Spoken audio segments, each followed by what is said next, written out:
Saudara-saudariku yang terkasih, salam sukacita untuk kita semua. Sudahkah kita memberi senyum hari ini, Jumat 17 Oktober 2025. Gereja memperingati Santo Ignatius dari Antioquia, uskup dan martir. Kita awali permenungan kita hari ini dengan tanda kemenangan Kristus dalam nama Bapa dan Putra dan Roh Kudus. Amin. Permenungan kita diambil dari Injil Lukas bab 12 ayat 1 sampai 7.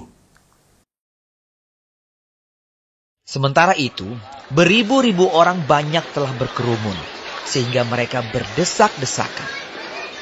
Lalu Yesus mulai mengajar, pertama-tama kepada murid-muridnya. Katanya, "Waspadalah terhadap ragi, yaitu kemunafikan orang Farisi. Tidak ada sesuatu pun yang tertutup yang tidak akan dibuka, dan tidak ada sesuatu pun yang tersembunyi yang tidak akan diketahui. Karena itu, apa yang kamu katakan dalam gelap akan kedengaran dalam terang, dan apa yang kamu bisikan ke telinga di dalam kamar akan diberitakan dari atas atap rumah.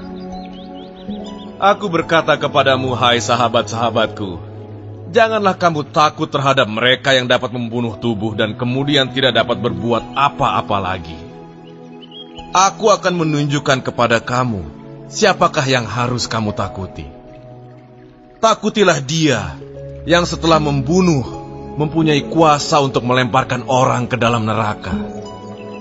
Sesungguhnya aku berkata kepadamu, takutilah dia. Bukankah burung pipit dijual 5 ekor 2 duit?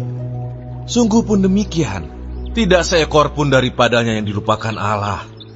Bahkan rambut kepalamu pun terhitung semuanya. Karena itu jangan takut, karena kamu lebih berharga daripada banyak burung pipit." Saudara-saudariku yang terkasih, saat Yesus mengajar banyak orang, ia berpesan pada para muridnya, waspadalah terhadap ragi, yaitu kemunafikan kaum Farisi. Yesus mengumpamakan kemunafikan orang Farisi dengan ragi. Sifat ragi itu mudah berkembang, mudah menular, bisa menjalar kemana-mana. Orang Farisi adalah tokoh, pemimpin. Mereka punya massa, mereka punya kekuasaan. Bila sikap munafik ini tidak diperbaiki, tidak dibenahi, akan menyebar kepada para pengikutnya. Dan itulah yang Yesus ingatkan. Untuk itulah Yesus mengingatkan para murid agar mereka tidak menjadi orang munafik. Karena mereka adalah pemimpin, tokoh yang menjadi panutan banyak orang. Apapun yang mereka buat bisa berakibat fatal bagi para pengikutnya. Apapun yang mereka sampaikan akan diikuti oleh pengikutnya.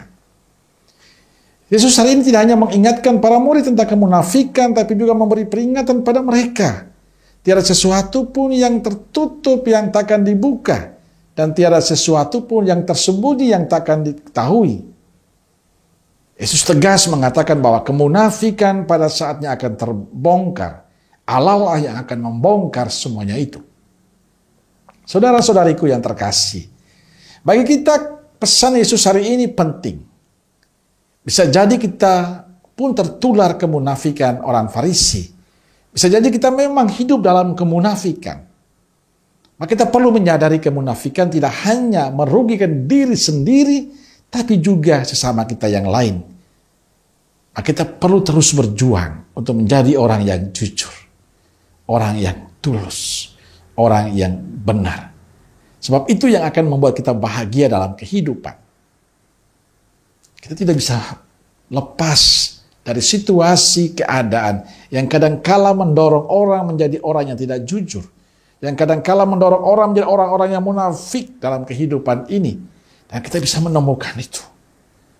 Tapi yang dibutuhkan Yesus adalah menjadi pribadi yang jujur, pribadi yang benar, pribadi yang baik. Orang yang hidup dalam kemunafikan tidak pernah akan bahagia. Karena Yesus membutuhkan orang-orang yang bahagia dengan hidup jujur, hidup benar, sesuai dengan apa yang Yesus kehendaki. Kita bangun sikap hidup kita yang baik, kita bangun perilaku kita yang baik, Dan itu akan menjadi berkat bagi diri kita, tapi juga bagi banyak orang. Semoga hidup kita semakin lebih baik dalam keseharian kita bersama dengan yang lain. Maka tetaplah menjadi orang jujur, orang benar, dan orang baik. Amin. Semoga Allah yang Maha Kasih memberkati saudaraku sekalian, Bapa, Putra, dan Roh Kudus. Amin. Roh Kudus Nazaret, doakanlah kami. Amin. Berkah dalam